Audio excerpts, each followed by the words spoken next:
विशाल पानी का जहाज खाने वाली चुड़ैल। ये कहानी एक गोरखपुर नामक गांव की है, जहां रात के समय उस गांव के अंदर एक भयानक चुड़ैल घूमा करती थी। वो चुड़ैल बहुत ही डरावनी थी और उसके दांत इतने नुकीले थे कि अगर किसी की गर्दन पर रख दे तो उसकी गर्दन ही अलग हो जाए। वो चुड़ैल रात के अंधेरे के समय गांव के अंदर अपना शिकार ढूंढने आया करती थी और गांव के लोगों को कच्चा ही निगल जाया करती थी। एक रात की बात है, जब गोपाल नाम का आदमी नदी किनारे से गाना गाते हुए जा रहा था। हंसते हंसते कट जाए रस्ते, जिंदगी यूं ही चलती रहे, खुशी मिले या गम बदलेंगे ना हम, दुनिया चाहे बदलती रहे। अरे यार, काफी रात हो गई है, मुझे जल्दी से घर पहुंच जाना चाहिए, नहीं तो वो भयानक चुड़ैल मुझे अपना शिकार बनाकर खा जाएगी और मेरा ये रास्ता हमेशा के लिए ही कट जाएगा। गोपाल चल ही रहा होता है, इतने में उसको किसी के गड़गड़ाने की आवाज आती है, जिसे सुनते ही वो अपने आप से कहता है, अरे बेटा गोपाल, ये क्या? ऐसा लगता है जैसे कि मेरे पीछे वो लंबे लंबे दांतों वाली भयानक चुड़ैल खड़ी हो। अगर ऐसा हुआ तो तू तो गया बेटा आज। तभी गोपाल पीछे मुड़कर देखता है। जैसे वो पीछे देखता है तो उसके होश उड़ जाते हैं, क्योंकि उसके पीछे चुड़ैल खड़ी होती है, जिसे देखते ही वो जोर से चिल्लाते हुए कहता है, अरे ये क्या? ये तो वही चुड़ैल है। अरे आज तो मेरा दिन ही खराब है। अरे कोई मुझे बचाओ, नहीं तो ये चुड़ैल मुझे कच्चा ही चबा जाएगी। कोई नहीं बचाएगा तुझे, तू मेरा शिकार है।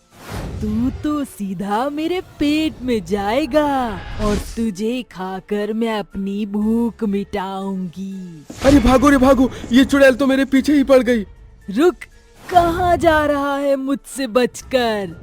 इतना कहते ही चुड़ैल उसे पकड़ के सीधा अपने मुंह में निकल जाती है और वहां से चली जाती है। अगले दिन सुबह गांव के कुछ लोग जंगल की तरफ लकड़ियां काटने जा रहे थे। तभी जंगल में एक पेड़ के ऊपर उन्हें गोपाल का सिर लटका हुआ मिलता है, जिसे देखते ही वो बहुत डर जाते हैं और डर कर वापस गांव भाग जाते हैं और गांव के बाकी सभी लोगों को भी गोपाल के बारे में बता देते हैं, जिसके बाद गांव के सभी लोग डर जाते हैं। तभी गांव में एक सावित्री नाम की औरत कहती है, हे भगवान, अब तो हम में से कोई भी नहीं बचेगा और ये चुड़ैल हम सबको खा जाएगी। इस गांव का सर्वनाश हो जाएगा, कोई भी नहीं बचेगा, हम सब लोग मारे जाएंगे। अरे आप तो हमारे गांव के मुखिया हो, क्या आप हम गांव वालों के लिए कुछ भी नहीं करोगे? उसकी बात सुनकर सभी लोग बहुत डर जाते हैं। तभी गांव का मुखिया सुरेश कहता है, हम सबको हिम्मत से काम लेना चाहिए। अगर ऐसे ही डरते रहे तो शायद वो चुड़ैल हम सब में से किसी को भी नहीं छोड़ेगी। अगर उस चुड़ैल से बचना है तो कोई ना कोई उपाय तो निकालना ही होगा। पहली बात तो ये है कि रात के समय आज से कोई भी व्यक्ति अपने घर से बाहर नहीं निकलेगा, चाहे कितनी भी परेशानी क्यों ना हो। तभी गांव का मुखिया कहता है, हाँ हाँ, सही कहा तुमने सावित्री, कोई भी व्यक्ति रात के समय बाहर नहीं निकलेगा। और मैं एक काम करता हूँ, शहर में एक बहुत ही प्रसिद्ध और जाने माने तांत्रिक बाबा है, मैं उन्हें गांव लेकर आता हूँ। ये कहकर सुरेश शहर निकलने की तैयारी में लग जाता है। तभी उसकी बीवी कविता उससे कहती है, अजी आप शहर जा रहे हो, यहाँ मेरा और आपके बच्चे का ध्यान कौन रखेगा? एक काम करते हैं, हम लोग शहर ही चले जाते हैं। क्यों आप इन गांव वालों के चक्कर में पड़ रहे हो? अरे कैसी बात कर रही हो भाग्यवान, ये तो मेरा फर्ज है। अगर मैं आज इन लोगों के काम नहीं आया तो फिर कभी भी सिर उठाकर किसी के सामने खड़ा नहीं हो पाऊंगा। और फिर मुझे गांव छोड़कर कहीं नहीं जाना, इस गांव की धरती पर ही मैंने जन्म लिया था, मैं इसे ऐसे नहीं छोड़ सकता। ठीक है जी, जाओ, लेकिन अपना अच्छे से ध्यान रखना और समय रहते वापस आ जाना। थोड़ी देर में सुरेश शहर के लिए निकल जाता है। वहीं दूसरी तरफ गांव के सभी लोग समय पर अपने सारे काम निपटा कर सांझ होते ही अपने घरों के अंदर घुस जाते हैं। पूरे गांव में सन्नाटा सा छा जाता है। आधी रात का समय हो रहा होता है और चारों तरफ जोरों की हवा चलने लगती है और तभी गुस्से से चुड़ैल गांव की चारों तरफ घूम रही होती है। कहाँ मर गए गांव के सभी लोग? आज कोई शिकार ही नहीं मिल रहा। अब मैं अपना पेट भरने के लिए क्या खाऊं? तभी उस भयानक चुड़ैल की नजर गांव के अंदर बंधे हुए भेड़ बकरियों के ऊपर जाती है, जिन्हें देखते ही उसके मुंह से लार टपकने लगती है। लगता है आज मुझे इन्हें खाकर अपनी भूख मिटानी होगी। तभी चुड़ैल अपना हाथ बढ़ाकर सभी भेड़ बकरियों को पकड़कर अपने मुंह में निगल जाती है और ये सब गांव के लोग अपने घर की खिड़कियों में से देख रहे होते हैं, जिसे देखकर गांव के सभी लोग बहुत बुरी तरह डर जाते हैं।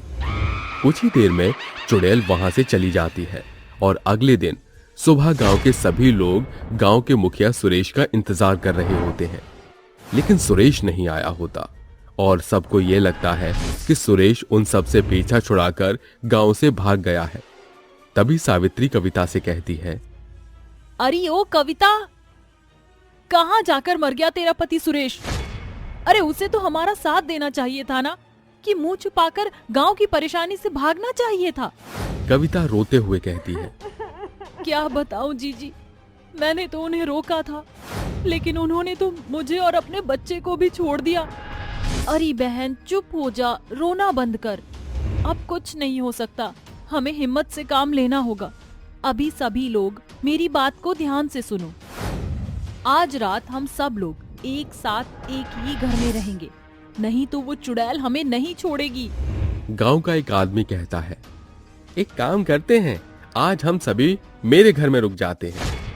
रात होते ही सभी लोग एक साथ एक ही घर में रुक जाते हैं। जैसे ही आधी रात हो जाती है तो चारों तरफ जोरों की हवा चलने लगती है और तभी चुड़ैल अपना अगला शिकार ढूंढने के लिए निकल जाती है। जब चारों तरफ उसे गांव का एक भी आदमी नजर नहीं आता तो गुस्से से उसकी आंखें लाल हो जाती हैं, जिसके बाद चुड़ैल गुस्से से गांव वालों के घर तोड़ना शुरू कर देती है। ये सब देख गांव वाले चुड़ैल से बचने के लिए घर से निकलकर नदी किनारे भागने लगते हैं। तभी चुड़ैल की नजर गांव वालों पर पड़ती है। अच्छा, तो ये बात है, तुम सब लोग मेरे साथ लुका छुपी खेल रहे हो। तुम लोगों ने मुझे बहुत गुस्सा दिलाया है। अब मैं तुम सबको एक साथ खा जाऊंगी, किसी को भी जिंदा नहीं छोड़ूंगी। हे भगवान, अब तो कोई भी हमें नहीं बचा सकता। ये चुड़ैल हम सबको कच्चा निगल जाएगी। तभी सावित्री की नजर नदी किनारे खड़ी एक विशाल पानी के जहाज के ऊपर पड़ती है, जिसके बाद सावित्री सबसे कहती है, सुनो गांव वालों, वहाँ एक विशाल पानी का जहाज खड़ा है। हम सभी को उसके अंदर जाकर छुप जाना चाहिए, नहीं तो ये चुड़ैल हम में से किसी को भी नहीं छोड़ेगी।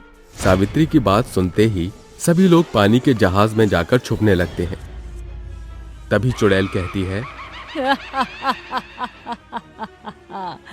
तुम्हें क्या लगता है कि तुम लोग यहाँ छुप जाओगे और मैं तुम्हें छोड़ दूंगी? अब देखना, मैं तुम सबको इस विशाल जहाज के साथ कैसे निगल जाती हूँ। कविता अपने हाथ जोड़कर प्रार्थना करने लगती है। हे प्रभु, ये कैसा अनर्थ हो रहा है। पहले तो मेरा पति मुझे छोड़कर शहर भाग गया और अब ये चुड़ैल हम सभी गांव वालों को जहाज के साथ निगल रही है। हे प्रभु, हमें बचाओ। कविता ये सब कह ही रही होती है कि इतने में चुड़ैल विशाल जहाज को खाने के लिए उसके पास जाती है। तभी वहां अचानक से गांव का मुखिया सुरेश शहर से तांत्रिक बाबा के साथ नदी किनारे पहुंच जाता है। चुड़ैल को देखते ही तांत्रिक बाबा उसे अपने वश में करने की कोशिश करते हैं, जिसके बाद चुड़ैल जहाज को छोड़ देती है और तांत्रिक बाबा से कहती है, अरे ओ तांत्रिक, तू मेरा कुछ नहीं बिगाड़ सकता। अरे तुझे क्या लगता है कि तू इन गांव वालों को बचा लेगा? अरे इनके साथ साथ मैं तुझे भी खा जाऊंगी। अगर अपनी सलामती चाहता है तो अभी के अभी यहाँ से निकल जा। तुझे मैं एक मौका दे रही हूँ। ना मूर्ख चुड़ैल, आखिर इन गांव वालों ने तेरा क्या बिगाड़ा है जो तू इनके पीछे पड़ी है? मेरे होते हुए तो इन गांव वालों का कुछ नहीं बिगाड़ सकती। अभी देख मैं तेरा क्या हाल करता हूँ। ये कहते ही तांत्रिक बाबा अपनी दिव्य शक्तियों से चुड़ैल को जला देता है, जिसके बाद चुड़ैल आग में जलते जलते राख हो जाती है और गांव में दोबारा से खुशहाली वापस आ जाती है और सभी गांव के लोग मिलकर सुरेश को दोबारा से गांव का मुखिया बना देते हैं और उसका बहुत सम्मान करते हैं और सभी लोग गांव में खुशी खुशी रहने लगते हैं।